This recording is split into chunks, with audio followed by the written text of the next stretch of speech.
Hi, I'm Patricia Allingham Carlson, and this is a step-by-step of my painting, Cherry Tree at New Hope. This is part 4, and in part 4, I am continuing to work at the entire painting. I'm working wet with black splatter. I'm bringing out the foreground bushes and foliage, and I'm adding yet another layer of glaze to the house trim to make the trim stand out more. I'm also shading and detailing the tree, a cherry tree with lots of ring formations, which are distinctive to that particular tree. I hope you'll enjoy it and give it a like. I hope also that you'll take a look at subscribing below. And now let's paint. Back to the cherry tree at New Hope. I have deepened the colors, putting on some water and some very black paint, which I'm allowing to spread out around the painting. I'm using my spray bottle to make it run and disperse.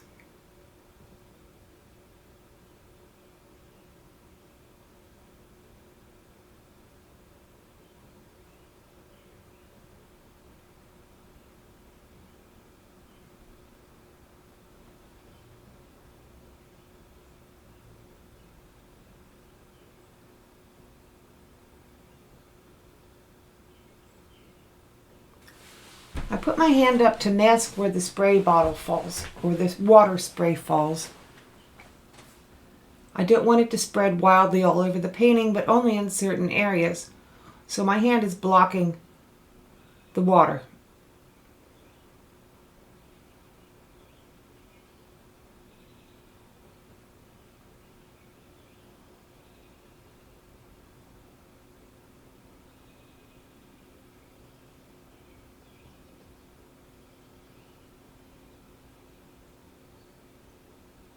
And I'm developing the bushes and flowers in the foreground.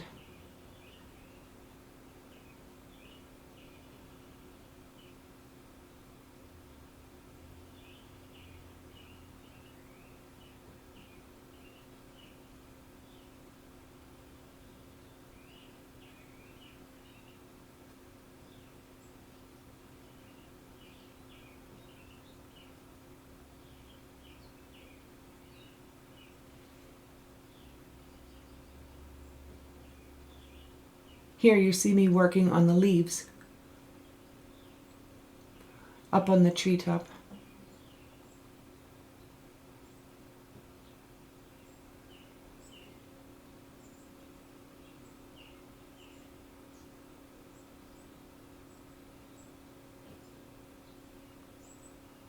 Tapping the wet brush that's loaded with paint disperses a sort of spray or splatter.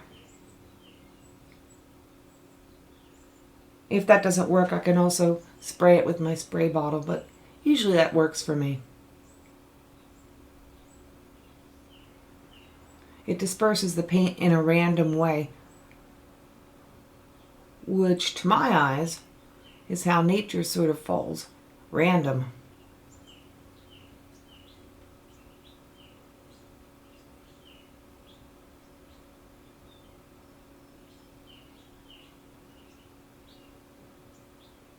I'm using a green here called Viridian, which I think is very, very pleasant in color.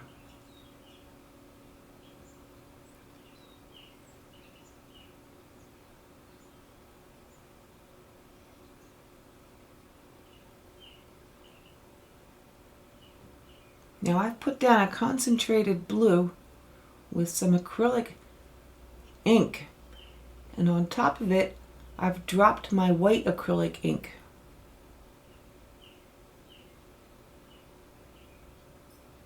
Since the paper's wet, it spreads out in that beautiful manner. Adds a little bit of atmosphere or light or almost a mystery.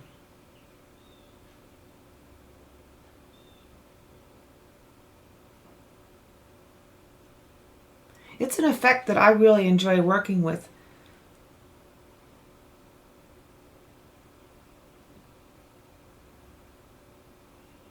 And I do apply it a little bit at a time so I don't overdo it. Once that white ink is down, and dry, it's not going to come back up again because it is an acrylic based product.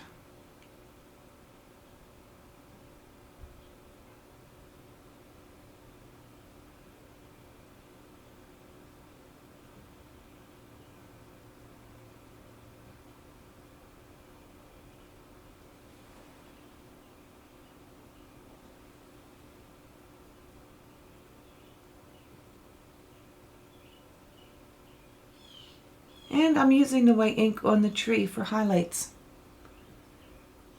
continuing to enhance the ring-like formation and details on this cherry tree.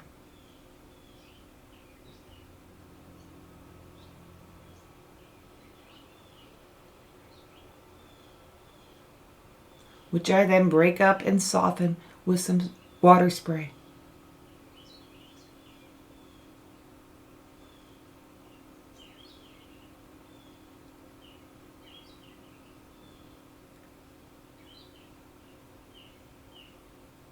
At this point,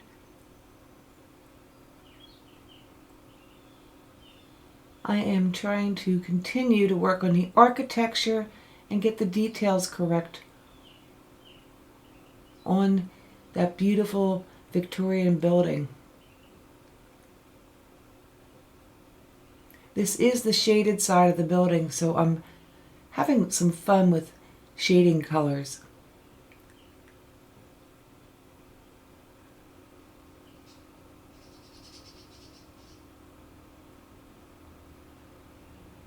Gray is fine for a shading color and works beautifully in realistic work. But this is more of a magical, mysterious type of work. So I'm using lots of pretty colors for my shaded side.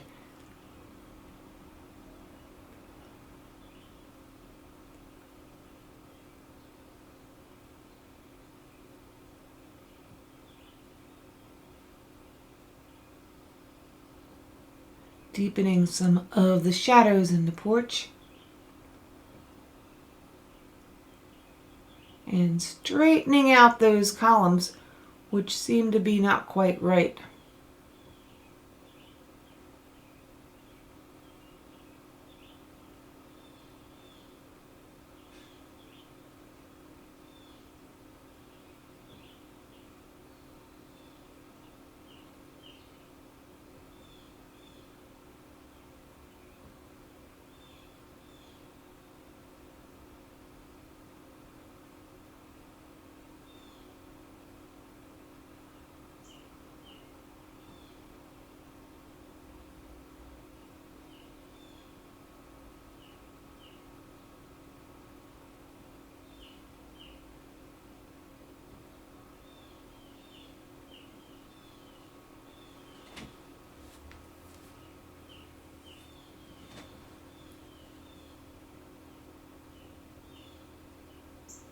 Back to the tree and adding some more depths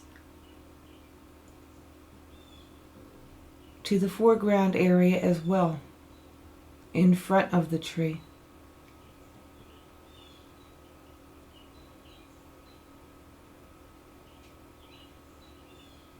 And I'm using a mixture of indigo and viridian.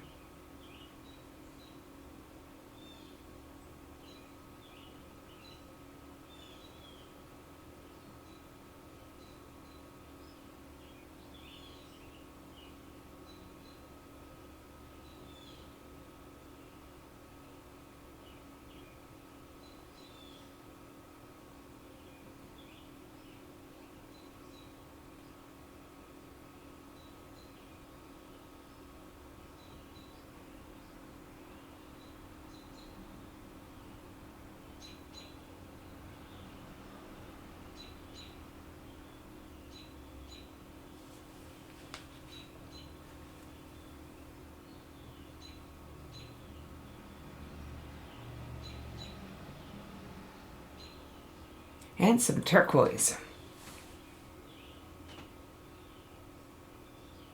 Turquoise is a color I think plays very nicely with the color orange. Beautifully complementary colors.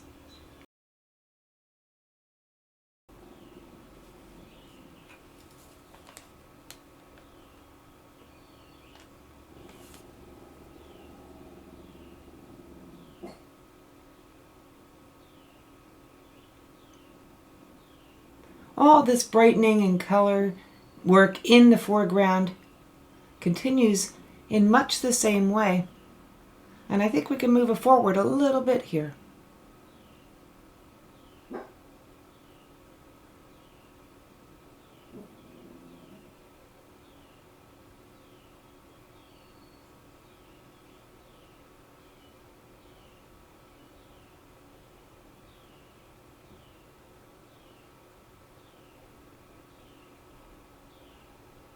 Now I'm brightening up the tree and bringing it truly into the foreground.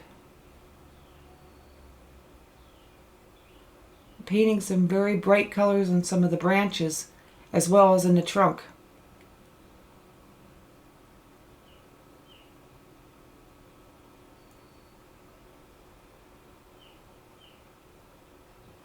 And warming up some colors right next to the tree as well, with some yellow ochre.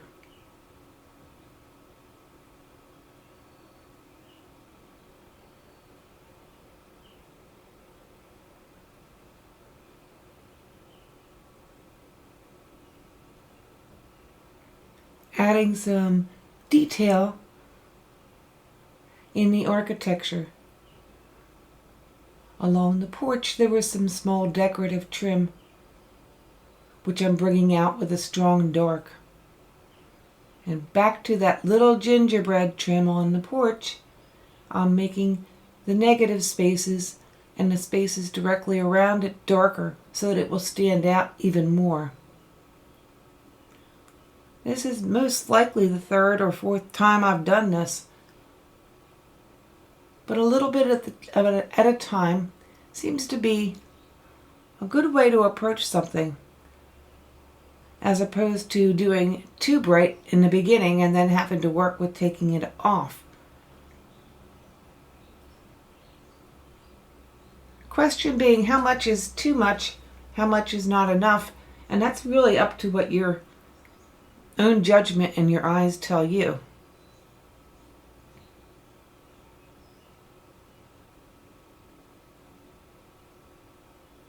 I really do recommend stepping back from your painting at least 6 or 8 feet as you work on it. When you take a break, put it up against a wall, come back and just turn around and look at it suddenly and see what strikes you. What is needed, what might be too strong and what might be too weak. A little bit of distance really helps with perspective for the artist creating something.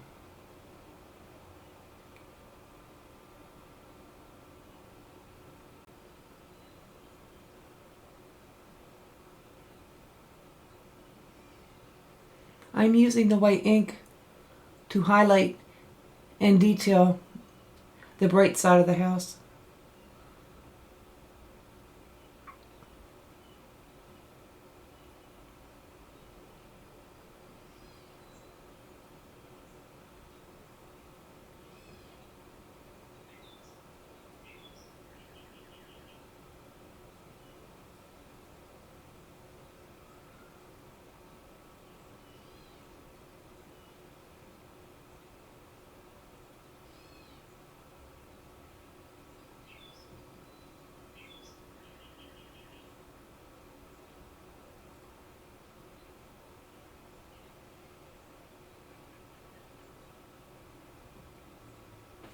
And the white ink does mix quite easily with your watercolors. So I've made a sort of soft and ethereal pink to drift up over the porch.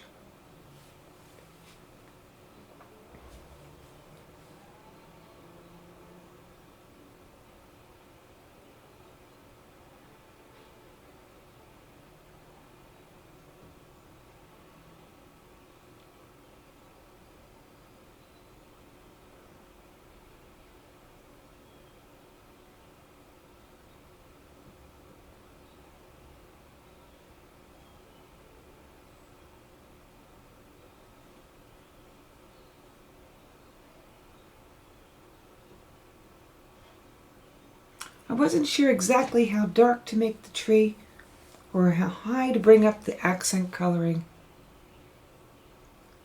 So I've been putting that decision off, and at this point I'm jumping in with 2 feet.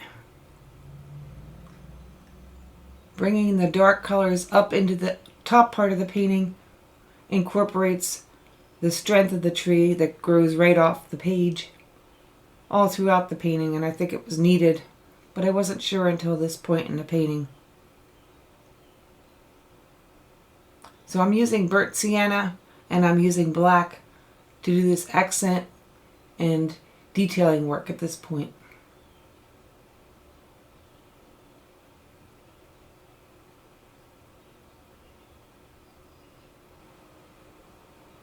And with the branches getting stronger, the foreground begins to do its work to support the rest of the painting.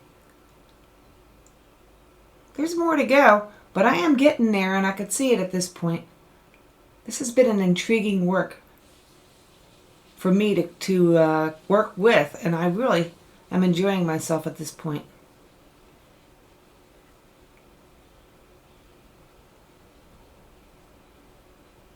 See you next video. I hope you enjoyed my beginning to end painting Cherry Tree at New Hope. I hope you'll give it a like and subscribe, and if you click on the bell, you'll get a notice whenever I release a new video. I appreciate your comments. There are links to the products I use below, and you could check them out too. I'll see you next video.